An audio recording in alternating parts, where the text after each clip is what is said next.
Hi guys, this is SDJRSNF88 speaking, with a review of another very much anticipated model from Hornby, and it is of course the all new Railroad Great Western Hall class. Now I've been looking forward to reviewing this model for an absolute age. It's been a while coming.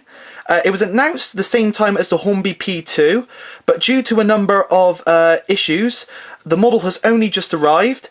But in this review we'll hopefully see if it's been well worth the long wait. I think it's been about 2 years since it was announced along with the P2, but finally it's here, and of course in this review we're going to take a closer look at it. Now of course I picked this model up at my local model shop, Signals Models Midsummer Norton, for what I feel an excellent price of £79.70.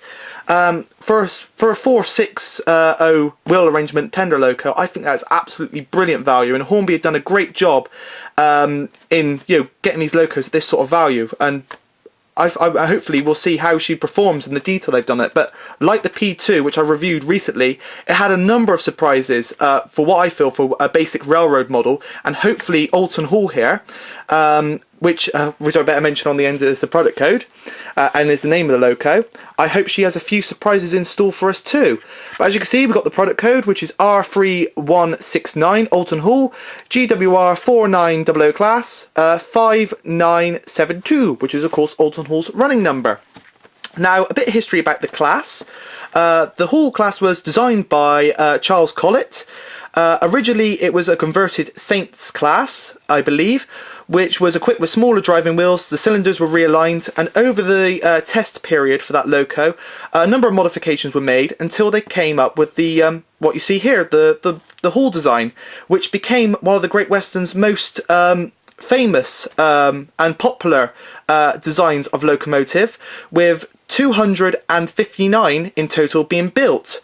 And a number of these have been preserved, including, as we see here, Olton Hall. Now, I'm not sure if the camera's picking it up because it's got this double sort of glazed packaging, as is usual with railroad boxes. But Olton Hall is in a bit of a weird livery for a Great Western Hall, which is, of course, red. Now, Olton is probably one of the most famous halls of the lot. But not under her real name, of course, Olton Hall, but her screen name, or witchcraft and wizardry name, of Hogwarts Castle. Yes, Olton Hall was and is the film star of, well, is the locomotive star of the famous Harry Potter films. And as you can see, Hornby have recreated her in model form. Now they did do Hogwarts Castle a number of years ago, but the model they used for her in the sets there was actually a castle class, which of course would have been more appropriate to the name, but Olton Hall played her in the films, and obviously she's a Hall class, so totally different design of locomotive. But since then, Hornby have not done any Harry Potter branded stuff, so there's been a few slight changes to the livery here. Obviously, for one, she's under her name Olton Hall, not Hogwarts Castle, and two, as you can see, the branding on the tender is different, but still, nevertheless, a stunning model indeed. And I'm going to pause the camera here, and I'm going to get her out the box, so be right back in a moment. Right, here she is out of her outer box. As you can see, it is the standard railroad design packaging, the red and yellow with the railroad brand, of course. There's also the blue icon there showing that she is DCC ready and can be DCC chipped. Here are the instructions. I won't go through these in too much detail, but there are 3 things that caught my eye. The first of which was on the back, surprisingly, and is of course about a separately fitted detail, which is the brake rigging. But there, as you can see there in brackets, it does say if included. Now there are 2 railroad versions being made, Olton Hall being one of them. The other one is in Great Western Green and has a different designed tender. And there's also one being made in the premium range, which is basically a better sort of a upgraded livery. That's what I think is the only difference, very much like the P2.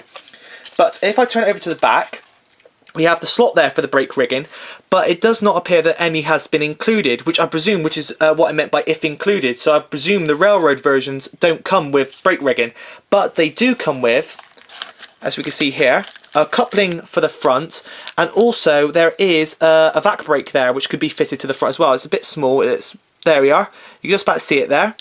which can be fitted to the front. So like the P2, there are a few little added extras there.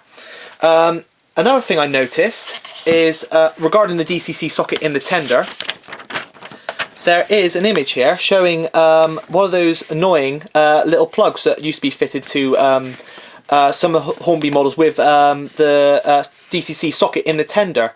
Now it appears to be that she's already this socket is already connected, but this does raise an issue. Obviously, to keep costs down, Hornby have used the old style, just a polystyrene tray, which may make getting the model in and out the box, being permanently coupled, a bit fiddly.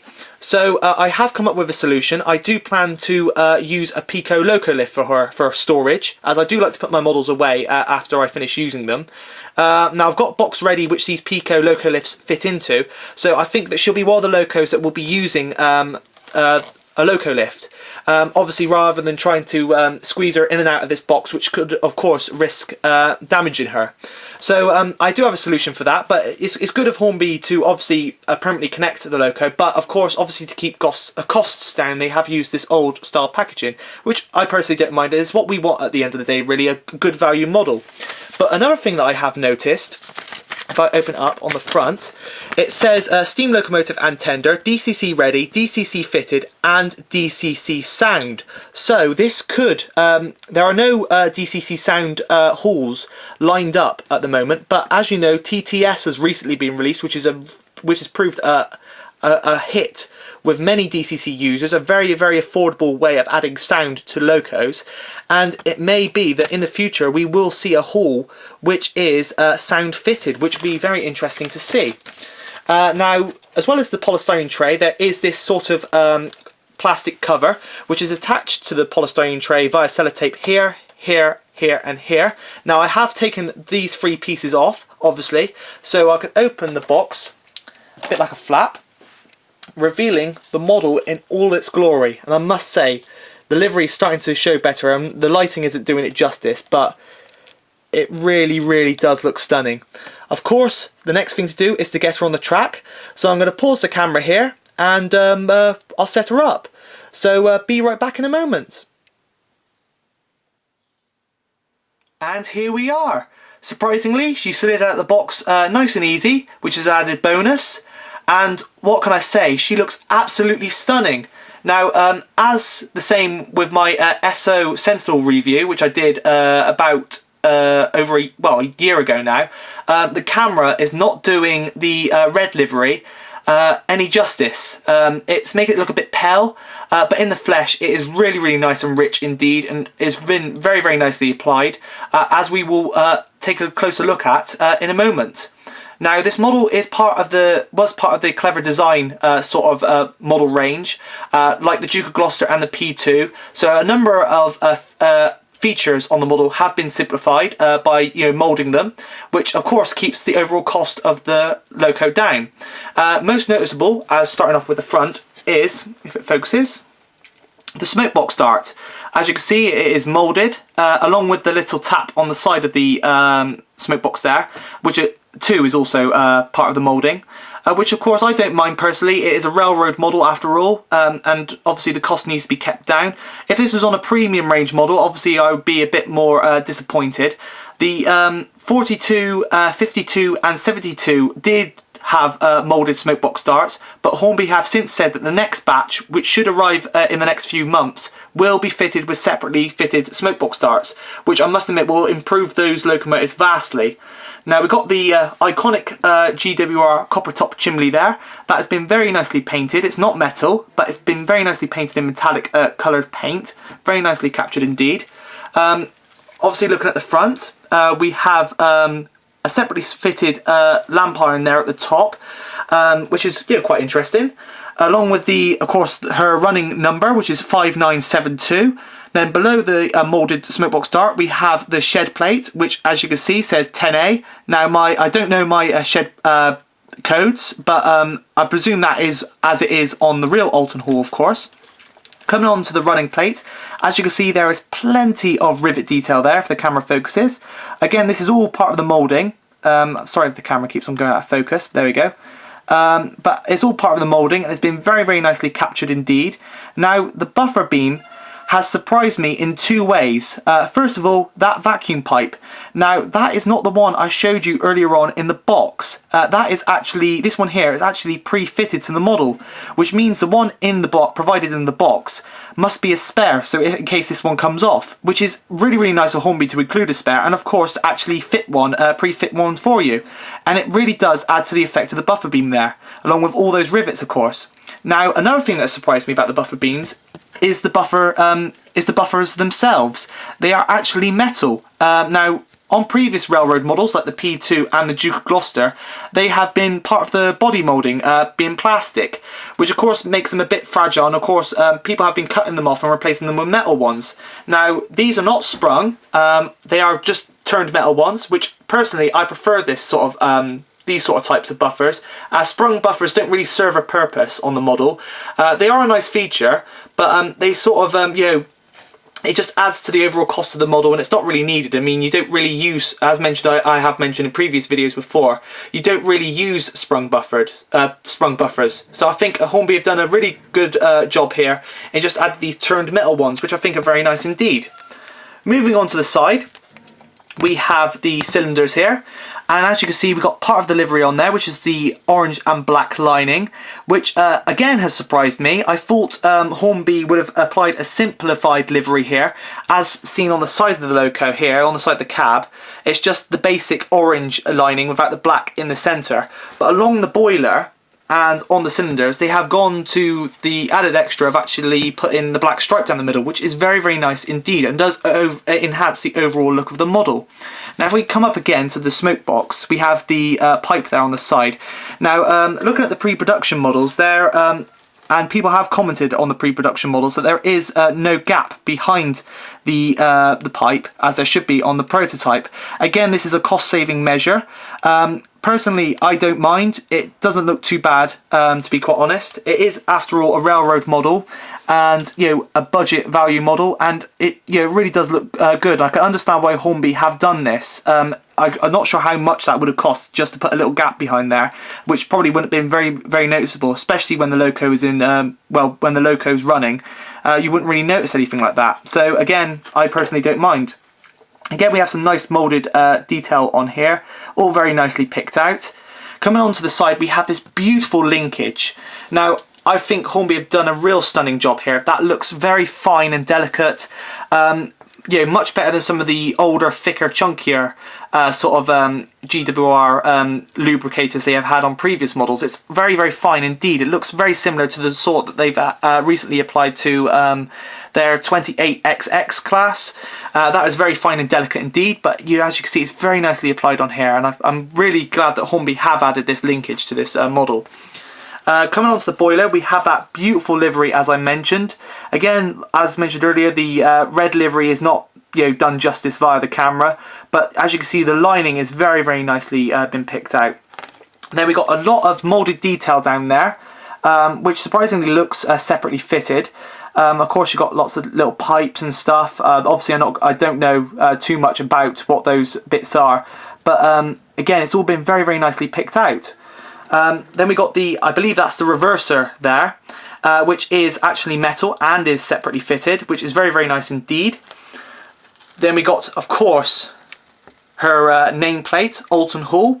Now, I presume you can get etched ones that you could apply over the top if you ever want to detail up the loco, because these railroad models are perfect for adding detail to, because being such a good value price, obviously it encourages people to have a go at making a model their own, adding lamps and obviously adding etched nameplates and stuff, and maybe even repainting or renumbering a loco. And I'm sure this model here, quite a lot of people will want to turn her into Hogwarts Castle, so I'm sure there'll be a few etched Hogwarts Castle nameplates glued over the top of that, and it'd be very nice to see people undergoing that transformation to their models.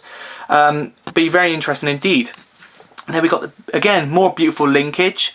The motor, she has a 3-pole motor, just like the P2. She was got her out of the box, smooth straight from the box, which is very surprising.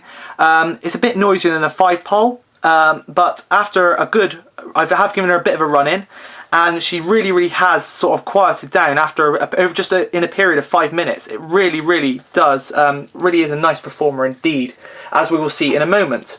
Coming onto the side of the cab, you can see we have the slightly simplified livery here with the orange lining without the black line in the middle, and of course her running number 5972. We have glazing, which is another interesting feature for railroad models. Until recently, this wasn't applied to certain models. It was only recently applied to the Duke of Gloucester and the P2. The Tornado, which came beforehand, did not come with glazing, but I've noticed in the model shop over again at Signals, they had a recent release of the Railroad Tornado again, and I've noticed that they are now too fitted with glazing, which I think really does really is an improvement, as I thought the original Railroad Tornado without the glazing, it sort of looks a bit lacking when it gets to the cab, but now it has glazing fitted, it really does improve the overall look. Again, we have the whistle on the top. This is all part of the moulding, but as you can see, very nicely picked out and painted. There is surprisingly a bit of cab detail in there. It's not painted. The camera probably ain't going to focus on it because it's a bit dark in there. And the tender is very closely fitted, but there is cab detail in there. Of course, you could all paint that. You could paint that yourself. It's supposed to be very simple. Of course, you would have to disconnect the tender, which is screwed in, and of course unplug that little plug. But it can be done, and of course that is another modification that you can undertake yourself. One thing I have noticed is my model has had a little error. If I zoom in here, you can see there's been a bit of a spillage with the paint, the red paint, onto the black there. Personally, I don't mind this. It's interesting when you see these little tiny production faults. But obviously I couldn't see this. It's not on the other side of the model. It's only on this side. Obviously this side was the side that was facing down in the tray, so there's no way I would have been able to see it. But personally, I don't mind. For the value the model is, it's perfectly understandable. But it does show that the model is not actually moulded red plastic. It is actually has been painted, which is very nice indeed. Again, here's a little closer look at all the little details along there. If you didn't get a closer look earlier on. Again, we've got all the rivets along there as well, which I forgot to mention. All very nice indeed. There you go. You can see the reverser handle in there through the window, which is very nice. And then we come on to the tender. Now, you can see we've got the coal load coming through into the cab there, as is usual most models. I believe the coal load itself is actually part of the moulding. Again, of course, to save costs. But we have the tender size is absolutely gorgeous. It's got lots of rivet detail on there again. And then we have, of course, the Great Western text. Now, this is a bit interesting, of course. As I mentioned earlier on, that I said that there are a few little changes to this model, of course. Sorry, I keep on saying of course. I don't know why I keep on saying that. It's been a long day. But anyway, as mentioned, the livery has been sort of changed around a bit. I think originally Hornby probably would have liked to go with the idea that this would have been, instead of being Olton Hall, it would have actually been Hogwarts Castle. But to be Hogwarts Castle, it would have meant that it would need to have the licensing from the Harry Potter franchise, which does cost money and would add probably a lot to the overall price of this model, just to have Hogwarts Castle on the side and the Hogwarts Railways logo on the side.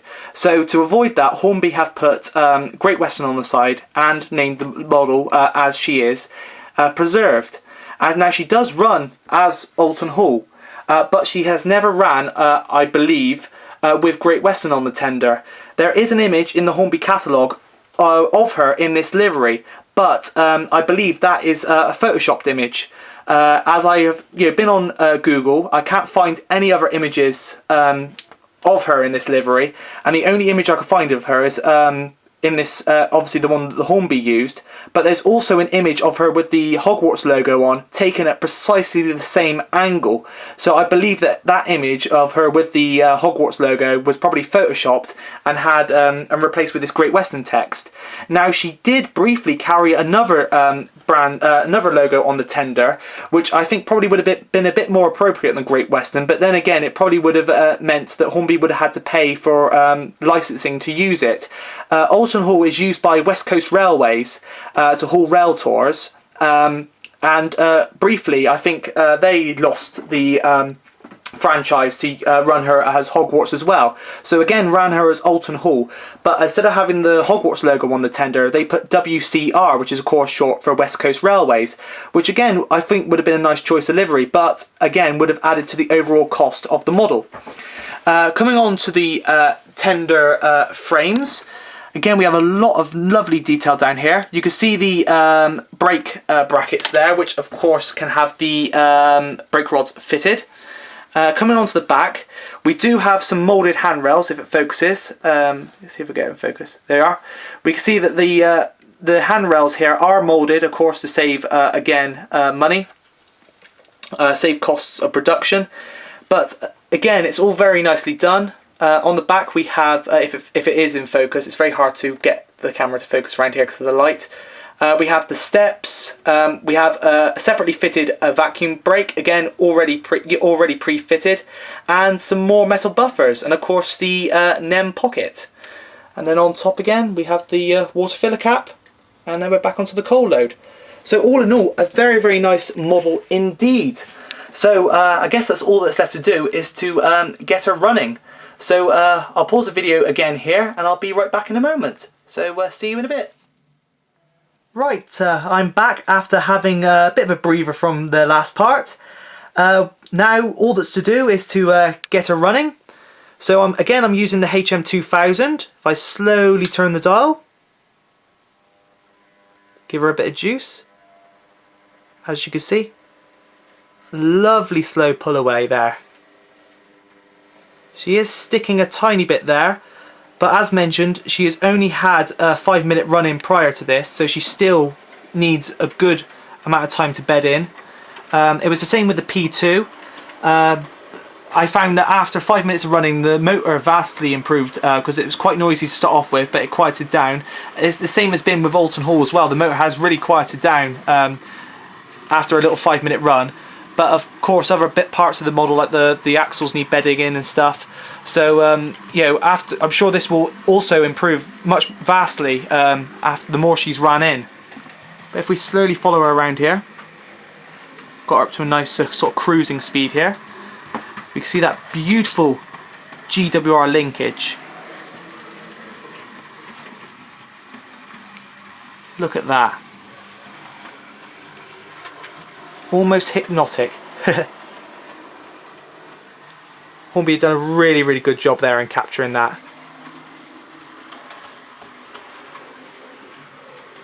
One thing I forgot to mention during the review is, of course, the weight of the model. I was quite surprised. There is quite a lot of weight to the loco itself when I got it out of the box. The tender, on the other hand, is a bit on the light side, but I did find this as well with the P2. Surprisingly, this tender was a tiny bit heavier than the P2s though. I think this is thanks to the DCC socket which is in there, which probably contributed to that. But as you can see, it is running really, really smoothly. I don't think there's much chance of it coming off. Just look at that. But that 3-pole motor is really doing a good job. And it is quite, yeah, very reasonably quiet indeed. It depends on your definition of what is quiet or not. I think this is very quiet in my opinion. I have had louder models, I must admit. Just look at that. Now there's one more thing to do after this, and that is, well, two more things in fact. The first is to, well, the overall ratings of what do I score the model, and the other is, of course, hooking her up to a train. And I was wondering what rake I should use with her, but in the end it was a no-brainer really. It'll be a rake of 5 Hornby, of the new Hornby Mark 1s, featuring one of the new premium range full brakes, all in maroon. This is to, of course, recreate the Hogwarts Express. So I'm going to let her cruise off into the tunnel here, and see you in a second.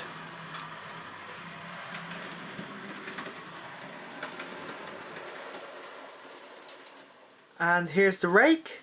At the front we have the premium range full brake, followed by the railroad second class brake. Then we have the second class composite, first class composite, and then another second class brake on the rear hiding in the tunnel there. Now Olton's just coming into shot. Here you go. And there we go. She's all coupled up. Now it's time to do the ratings. Well, what can I say? Hornby have really outdone themselves with this model. I mean, for a railroad model, it is absolutely superb. It is mind-blowing. They've actually, you know, created something really nice here, and I highly recommend them indeed. I look forward to seeing the Great Western liveried variant available, and it'll be interesting also to see the premium ranged British Rail one and see what else is different on that model. I personally just think it might be an upgraded livery, but we'll have to see. You never know, Hornby might pull something out of the bag. But anyway, you know, I'm lost for words. She's absolutely gorgeous. So I better get started with actually the ratings. Packaging, I give that an 8 out of 10, purely because it is a bit complicated to get her out of the tray, being permanently coupled, but as mentioned, she slid out quite nicely for me, so I give that an 8 out of 10. Yeah, it is just the standard railroad packaging. The quality of the model, I must say 10 out of 10. You know, there are many moulded details on it, but it is a railroad model, and for value for money, you know, you can't fault it. So, you know, detail was 10 out of 10. Value for money, definitely 10 out of 10. I mean, you know, under 80 quid. And in some places you could pick them up for under 70. I mean, you know, it really is great value indeed. And finally, livery. Now, the livery really did surprise me, especially with the really fine, delicate lining on the boiler. Now, I'm not going to let the little splash underneath the cab on my version here spoil the rating, which again will be 10 out of 10, purely because, you know, I think it just might be my model, and personally I don't mind it, but I'm sure every other model will probably be fine. But, you know, Hornby have really done a great job here. I cannot fault them, and I highly recommend for any Harry Potter fan, for any preserved era layout, and of course anybody looking to do a bit of modification. I mean, you like I said, you can modify her to actually make her Hogwarts Castle as in the films. So yeah, it really is. She is a good little project loco as well, especially for the price. So anyway, I guess that's all for now. I hope you enjoyed this review, and I'm sure there'll be more to come. Of course, to follow is a running video featuring her, of course, hauling the rake. So do stay tuned for that. But I guess that's all that's left for me to do, is to say this has been SDJR7F88 speaking, and thanks for watching.